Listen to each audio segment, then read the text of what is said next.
जय हिंद। तो आइए आज हम लोग कौन सा शहर किस नदी के किनारे बसा हुआ है इसके बारे में जानते हैं। तो प्रश्न पहला है कि कानपुर शहर किस नदी के किनारे बसा हुआ है? गंगा नदी, यमुना नदी, सरयू नदी, गोमती नदी।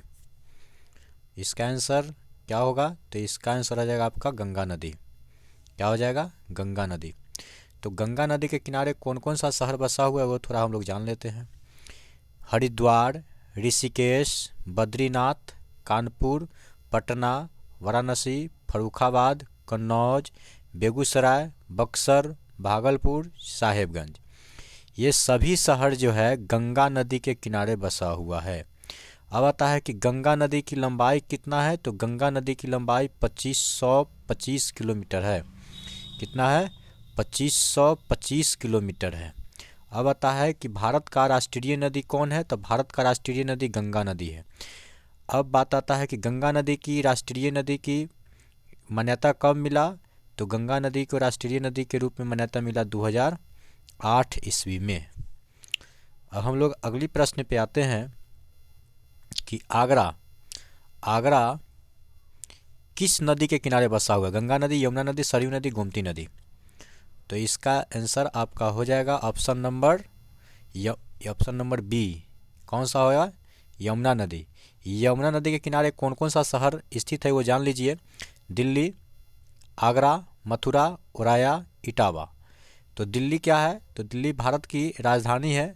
दिल्ली का मुख्यमंत्री कौन है? तो अरविंद केजरीवाल जी है, जो आप अर्थात आम आदमी पार्टी से संबंधित है और यह एक केंद्र शासित प्रदेश भी है। अगली प्रश्न है फिर 3 नंबर कि निम्न में से गंगा यमुना नदी के संगम पर कौन सा शहर बसा हुआ है? वह कौन सा शहर है जो गंगा और यमुना दोनों नदी के संगम पर बसा हुआ है?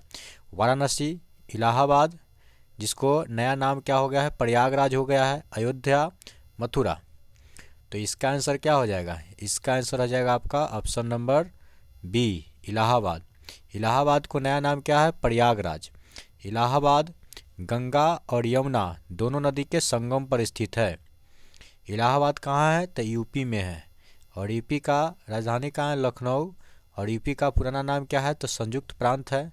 यहाँ का मुख्यमंत्री का नाम योगी आदित्यनाथ जी हैं। फिर अगली प्रश्न है कि अयोध्या किस नदी के किनारे बसा हुआ है? गंगा नदी, यमुना नदी, सरयू नदी, गोमती नदी।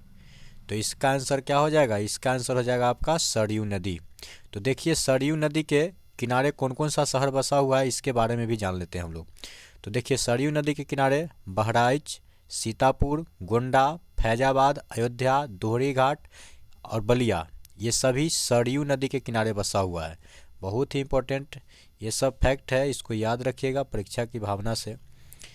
अगली प्रश्न है उत्तर प्रदेश की राजधानी जो लखनऊ है वह किस नदी के किनारे बसा हुआ है? गंगा, यमुना, सरयू, गोमती। तो इसका आंसर तो आप लोग जानते ही होंगे। इसका आंसर क्या हो जाएगा? इसका आंसर हो जाएगा आपका गोमती।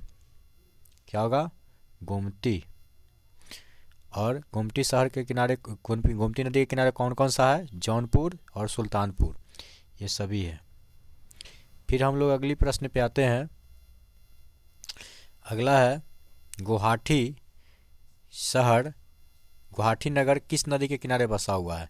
तो गुवाहाटी जो है आसाम में है। ऑप्शन नंबर 1 में ब्रह्मपुत्र नदी, कृष्णा नदी, क्षिप्रा नदी, गोदावरी नदी। इसका आंसर हो जाएगा क्या? ब्रह्मपुत्र नदी। कौन सा? ब्रह्मपुत्र नदी हो जाएगा। इसके ब्रह्मपुत्र नदी के किनारे जो बसा हुआ है गुवाहाटी है, डिब्रूगढ़ भी है और तेजपुर भी है। हम लोग अगली प्रश्न पे आते हैं। प्रश्न संख्या 7वां है कि आंध्र प्रदेश राज्य के विजयवाड़ा शहर किस नदी के किनारे बसा हुआ है? किस नदी के किनारे बसा हुआ है? तो इसका आंसर हो जाएगा आपका ऑप्शन नंबर क्या बोलते हैं? बी, कृष्णा नदी। कृष्णा नदी के किनारे कौन कौन सा शहर बसा हुआ है?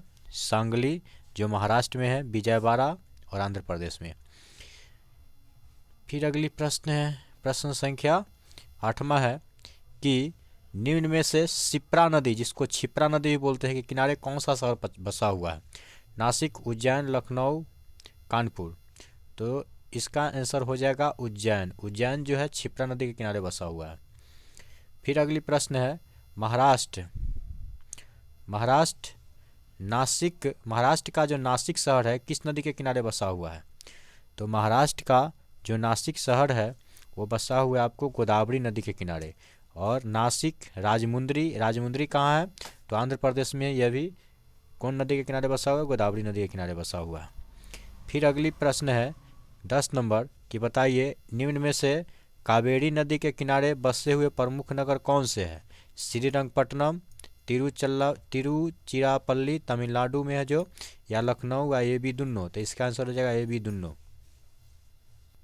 फिर अगली है प्रश्न संख्या 11 कि कोलकाता किस नदी के किनारे बसा हुआ है? तो कोलकाता पहले किसका राजधानी है? तो पश्चिम बंगाल की राजधानी कोलकाता है। यहाँ के मुख्यमंत्री कौन है? ममता बनर्जी है। जगदीप धनखड़ यहाँ के राज्यपाल है। इसका ऑप्शन नंबर 1 में हुगली, झेलम, मूसी, ताप्ती। तो इसका आंसर हो जाएगा क्या? इसका आंसर हो जाएगा आपका हुगली। हुगली जो है हुगली नदी के किनारे ही कोलकाता बसा हुआ है। झेलम नदी के किनारे श्रीनगर बसा हुआ है और ये जम्मू कश्मीर का। और मूसी नदी के किनारे हैदराबाद बसा हुआ है। हैदराबाद और सिकंदराबाद को जुड़वा शहर बोला जाता है।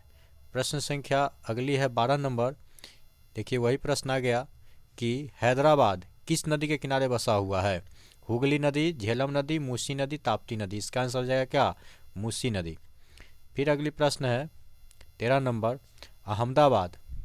अहमदाबाद जो है किस नदी के किनारे बसा हुआ है? हुगली, झेलम, साबरमती या ताप्ती। तो इसका आंसर हो जाएगा साबरमती। प्रश्न संख्या अगला है कि सूरत किस नदी के किनारे बसा हुआ है? हुगली नदी, झेलम नदी, साबरमती नदी या ताप्ती नदी। तो ये जो है आपका हो जाएगा ऑप्शन नंबर क्या हो जाएगा? ताप्ती नदी जो है डी में है। ताप्ती नदी सूरत शहर के मध्य से होकर गुजरती है और सूरत मुख्यतः डायमंड कटिंग और पॉलिशिंग के लिए प्रसिद्ध है, इसलिए यहाँ पर हीरा भी तराशा जाता है। अब हम लोग आगे आते हैं, फिर इसके बारे में जान लेते हैं। ताप्ती नदी सूरत शहर से मध्य से होकर गुजरती है। सूरत मुख्यतः कपड़ा उद्योग और डायमंड कटिंग पॉलिश के लिए प्रसिद्ध है, इसलिए इस शहर को सिल्क सिटी और डायमंड सिटी के नाम से जाना जाता है। तो बहुत बार प्रश्न पूछा गया है कि बताइए सिल्क सिटी और डायमंड सिटी के नाम से किसे जाना जाता है? तो सूरत का। अब है अगली प्रश्न कि श्रीनगर किस नदी के किनारे बसा हुआ है? हुगली, झेलम, साबरमती, ताप्ती। तो श्रीनगर जो है आपका आंसर हो जाएगा झेलम नदी के किनारे बसा हुआ है। इस नदी को क्या बोलते हैं? इस नदी का वैदिक नाम क्या है? तो वितस्ता भी बोलते हैं। इसी नदी को क्या बोलते हैं? वितस्ता। फिर अगली प्रश्न है गोवा की राजधानी जो पणजी है वह किस नदी के किनारे बसा हुआ है? मांडवी, झेलम, साबरमती, ताप्ती। तो गोवा की राजधानी जो पणजी है वो मांडवी नदी के किनारे बसा हुआ है। गोवा भारत में सबसे प्रति व्यक्ति अधिक आय वाला राज्य है और सबसे छोटा राज्य है क्षेत्रफल की दृष्टि से। फिर अगली प्रश्न पे आते हैं हम लोग कि तमिलनाडु राज्य के मदुरई नगर किस नदी के किनारे बसा हुआ है? महानदी, बैगई नदी, स्वर्णरेखा नदी या चंबल नदी। तो इसका आंसर हो जाएगा बैगई नदी के किनारे बसा हुआ है मदुरई। त्योहारों के नगरी किसको बोलते हैं? तो मदुरई को बोलते हैं। फिर अगली है जमशेदपुर किस नदी के किनारे बसा हुआ है? महानदी, बैगई नदी, स्वर्णरेखा नदी या चंबल नदी। तो जमशेदपुर जो है वो है आपका ऑप्शन नंबर सी में स्वर्णरेखा नदी के किनारे बसा हुआ है। और जमशेदपुर कहाँ है? तो जमशेदपुर झारखंड में है। झारखंड की राजधानी कहाँ है? तो रांची है। जो रांची भी किस नदी के किनारे बसा हुआ है? तो रांची भी है स्वर्णरेखा नदी के किनारे बसा हुआ है। देखिए झारखंड राज्य का शहर जमशेदपुर, जिसका दूसरा नाम टाटा टाम भी है इसका दूसरा नाम। फिर आगे है इसके बारे में जान लेते हैं कि झारखंड राज्य, यही देखिए इसका दूसरा नाम टाटा नगर भी है। इसे स्टील सिटी के नाम से भी जाना जाता है। क्वेश्चन आगे बताइए जमशेदपुर को किस सिटी के नाम से जानते हैं? स्टील सिटी के नाम से जानते हैं। स्वर्णरेखा नदी के किनारे बसा हुआ है। इस नदी को स्वर्णरेखा नदी क्यों बोलते हैं? क्योंकि इस नदी से थोड़ा कभी कभी सोना के कण बहते रहता है। फिर अगली प्रश्न है 19 नंबर कि मध्य प्रदेश का ग्वालियर शहर किस नदी के किनारे बसा हुआ है? मध्य प्रदेश का ग्वालियर शहर जो है किस नदी के किनारे बसा हुआ है? महानदी, बैगई नदी, स्वर्णरेखा नदी या चंबल नदी? तो देखिए, महानदी के किनारे तो कटक बसा हुआ है, बैगई नदी के किनारे मदुरै बसा हुआ है, स्वर्णरेखा नदी के किनारे रांची और जमशेदपुर दोनों बसा हुआ है। लेकिन तो अब इसका आंसर क्या हो जाएगा? इसका आंसर हो जाएगा चंबल। अब हम लोग अगली प्रश्न पे आते हैं। प्रश्न संख्या 20 है कि उड़ीसा राज्य का कटक नगर किस नदी के किनारे बसा हुआ है? तो मित्रों, हम लोग पहले जान लेते हैं, उड़ीसा की राजधानी अभी भुवनेश्वर है। उड़ीसा की राजधानी कहाँ है? भुवनेश्वर। लेकिन पहले उड़ीसा की राजधानी कहाँ था? तो उड़ीसा की राजधानी पहले कटक ही था। और कटक किस नदी के किनारे बसा हुआ है? तो कटक महानदी के किनारे बसा हुआ है। और महानदी पर कौन सा बांध है? तो भारत का सबसे लंबा बांध हीराकुंड बांध जो है महानदी पर ही है। बैगई नदी के किनारे मदुरै है, स्वर्णरेखा नदी के किनारे रांची है और चंबल नदी के किनारे, इसका आंसर आप लोग कमेंट में कीजिएगा कि चंबल नदी के किनारे कौन सा शहर बसा हुआ है ऐसे। अब हम लोग आते हैं अगली प्रश्न पे। 21 नंबर प्रश्न है कि नेल्लौर शहर आंध्र प्रदेश में जो है नेल्लौर शहर, वह किस नदी के किनारे बसा हुआ है? चंबल नदी, पन्नार नदी, ब्राह्मणी नदी या नर्मदा नदी? तो इसका आंसर हो जाएगा आपका पन्नार नदी। क्या होगा? पन्नार नदी के किनारे बसा हुआ है। अब आगे आता है 22 नंबर प्रश्न है कि निम्न में से नर्मदा नदी के किनारे कौन सा शहर बसा हुआ है? नासिक, उज्जैन, जबलपुर या कानपुर? तो इसका आंसर हो जाएगा आपका option number B C, Jabalpur. तो देखिए, इसके बारे में है, नर्मदा नदी के किनारे बसा हुआ है जबलपुर और भरूच, ये दोनों बसा हुआ है, नर्मदा नदी के किनारे बसा हुआ है। अब है आगे कि उड़ीसा राज्य का राउरकेला शहर किस नदी के किनारे बसा हुआ है? चंबल नदी, पन्नार नदी, ब्राह्मणी नदी या नर्मदा नदी? तो इसका आंसर क्या हो जाएगा? ब्राह्मणी नदी। नर्मदा नदी पर कौन सा धुआंधार जलप्रपात है? कौन सा जलप्रपात है? तो धुआंधार जलप्रपात किस नदी पर है? नर्मदा नदी पर है। फिर हम लोग अगली प्रश्न पे आते हैं। 24 नंबर प्रश्न है कि राजस्थान का कोटा नगर, क्वेश्चन आता है कि कोटा कहाँ है? तो राजस्थान में है। राजस्थान का कोटा नगर जो है किस नदी के किनारे बसा हुआ है? चंबल नदी, पन्नार नदी, ब्राह्मणी नदी या नर्मदा नदी? तो इसका आंसर क्या हो जाएगा? इसका आंसर आपका हो जाएगा चंबल नदी, जो ऑप्शन नंबर ए में है। ऑप्शन नंबर ए में है। 25 नंबर प्रश्न है।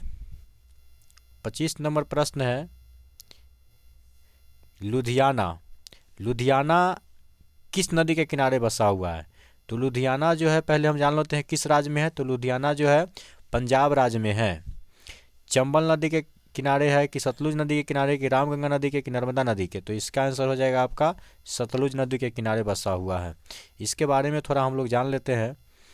देखिए, पंजाब राज्य का ऐतिहासिक नगर है लुधियाना, जो किस नदी के किनारे है? सतलुज नदी के किनारे बसा हुआ है। सन 1480 ईस्वी में इसे बसाया गया था। यह शहर 1480 ईस्वी में लोधी वंश के द्वारा स्थापित किया गया था। तो क्वेश्चन है कि बताइए, लुधियाना शहर कब बसाया गया और इसका बसाया था किसने? तो लोधी वंश के द्वारा बसाया गया था 1480 ईस्वी में। तो दोस्तों, इसी के साथ वीडियो को समाप्ति करते हैं। अगर आपको वीडियो अच्छा लग रहा है तो लाइक, शेयर और सब्सक्राइब जरूर कीजिए। जय हिंद।